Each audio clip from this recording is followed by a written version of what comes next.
Hello, A4 മീഡിയയിലേക്ക് ഏവർക്കും സ്വാഗതം.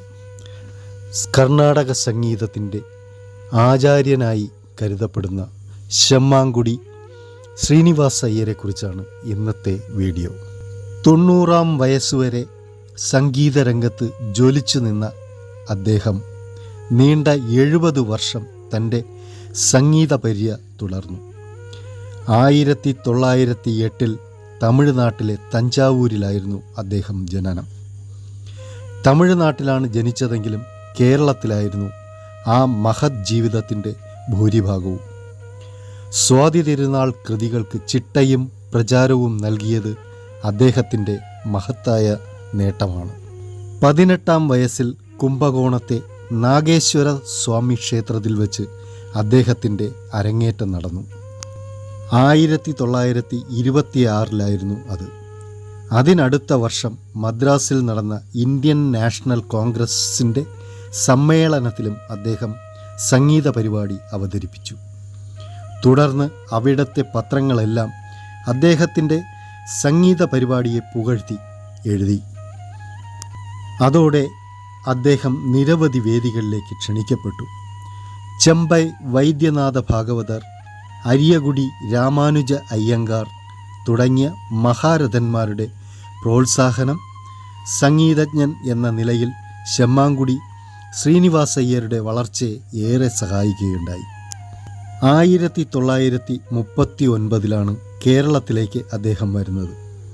ശ്രീ ചിത്തിര തിരുനാൾ മഹാരാജാവിൻ്റെ ജന്മദിനത്തോടനുബന്ധിച്ച് നടത്തിയ സംഗീത ഉത്സവത്തിൽ പങ്കെടുക്കാൻ അദ്ദേഹവും ക്ഷണിക്കപ്പെട്ടു. അതോടൊപ്പം ശ്രീ സ്വാതി തിരുനാൾ സംഗീത അക്കാദമിയിൽ സ്വാതി തിരുനാൾ കൃതികൾ ചിട്ടപ്പെടുത്താനുള്ള ജോലിക്ക് മഹാരാജാവ് അദ്ദേഹത്തെ നിയോഗിക്കുകയും ചെയ്തു. 2 വർഷത്തിന് ശേഷം സ്വാതി തിരുനാൾ കൃതികൾ സമാഹരിച്ച് തമിഴിൽ പ്രസിദ്ധീകരിക്കപ്പെടുകയും ചെയ്തു. 101 കൃതികളുടെ മറ്റൊരു പുസ്തകം മലയാളം ഉൾപ്പെടെയുള്ള ഭാഷകളിലും പിന്നീട് പ്രസിദ്ധീകരിക്കപ്പെട്ടു. തുടർന്ന് തിരുവിതാംകൂർ മഹാരാജാവ് അദ്ദേഹത്തിൻ്റെ രാജ്യസേവാ നിരത എന്ന ബഹുമതി നൽകുകയും ചെയ്തു. കേരളത്തിലെ സംഗീത സേവനങ്ങളെ ആദരിച്ച് കേരള സർവകലാശാല അദ്ദേഹത്തിന് ഡിലിറ്റ് ബിരുദവും നൽകി. മ്യൂസിക് അക്കാദമിയുടെ പ്രിൻസിപ്പൽ പദവിയിലേക്കും ശമ്മാങ്കുടി ഉയർന്നു. അക്കാദമിയിൽ അതുവരെ ഉണ്ടായിരുന്ന 3 വർഷത്തെ ഗായക ഡിപ്ലോമ കോഴ്സ് അദ്ദേഹം പരിഷ്കരിച്ച് 4 വർഷമാക്കി. ഗാനഭൂഷണം എന്ന പുതിയ പേരും നൽകി.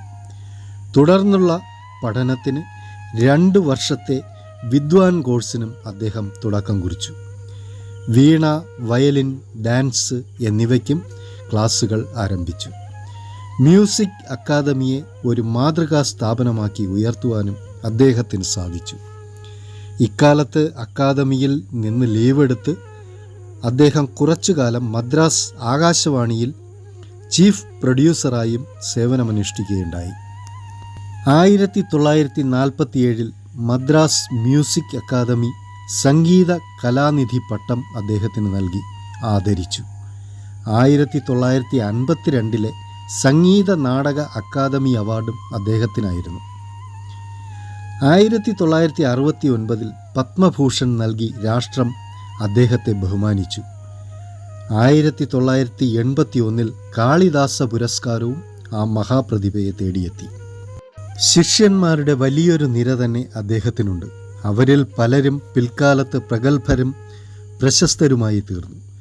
കർണാടക സംഗീത ലോകത്ത് പ്രശസ്തരായ MS സുബ്ബുലക്ഷ്മി, പാറശാല B പൊന്നമ്മാൾ എന്നീ ഗായികമാരും DN കൃഷ്ണൻ, നെയ്യാറ്റിൻകര വാസുദേവൻ, പാല CK രാമചന്ദ്രൻ തുടങ്ങിയ ഗായകന്മാരുമൊക്കെ അക്കൂട്ടത്തിൽപ്പെടുന്നു.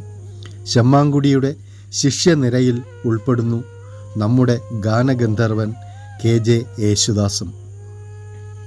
സംഗീത ലോകത്തെ സമ്രാട്ടായിരുന്ന ശമ്മാങ്കുടി 2003 ഒക്ടോബറിൽ